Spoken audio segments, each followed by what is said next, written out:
আর সুমি তার সাথে কথা বলার জন্য একাই নদীর ধারে যেত। একদিন সুমি সাহস করে রাহুলকে বলল, আপনি কি কখনো আমাদের গ্রামের বাইরে যাবেন? রাহুল হেসে বলল, হ্যাঁ, তবে এখনই নয়। এই গ্রাম আর এই নদীই আমার পৃথিবী। সুমির মনে একটা অজানা কষ্ট জমে উঠল। সে জানত না রাহুলের কথার মধ্যে কোথাও কোনো গভীরতা ছিল, নাকি সেটা শুধুই সাধারণ এক পাড়ার বন্ধুতা। তারপর থেকে সুমি রাহুলের সাথে আরও বেশি সময় কাটাতে শুরু করল। একদিন সুমি রাহুলকে বলল, আপনি কি জানেন, এই নদীটা আমার জীবনের অন্যতম বড় সম্পদ। রাহুল মুচকি হেসে বলল, এটা শুধু নদী নয়, এটা আমাদের জীবনের প্রতিধ্বনি। পরদিন সুমি এবং রাহুল নদীর ধারে বসে দীর্ঘ সময় গল্প করল।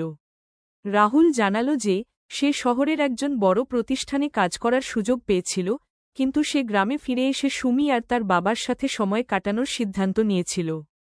সুমির চোখে তখন স্বপ্নের প্রতিফলন দেখতে পেল। রাহুল তার সাথে থাকতে চেয়েছিল, তবে কিভাবে বুঝাবে সে কি চাইছে? অবশেষে রাহুল সুমির চোখে তখন স্বপ্নের প্রতিফলন দেখতে পেল। রাহুল তার সাথে থাকতে চেয়েছিল, তবে কিভাবে বুঝাবে সে কি চাইছে? অবশেষে রাহুল সুমির কাছে একটি চিঠি রেখে চলে গেল, যেখানে লিখেছিল, প্রেম কখনো আগেই চিহ্নিত হয় না, তবে সেটার প্রতিধ্বনি আপনি অনুভব করবেন একদিন। আমি আপনাকে সেই প্রতিধ্বনি দিয়েছি, আর এখন আপনার পালা। এভাবে সুমি বুঝতে পারল যে নদীটা তার জীবনের প্রতিধ্বনি, সেই নদীই তাকে রাহুলের সাথে এক নতুন পৃথিবীতে নিয়ে যাবে, যেখানে প্রেমের সত্যিকারের অর্থ পাওয়া যাবে।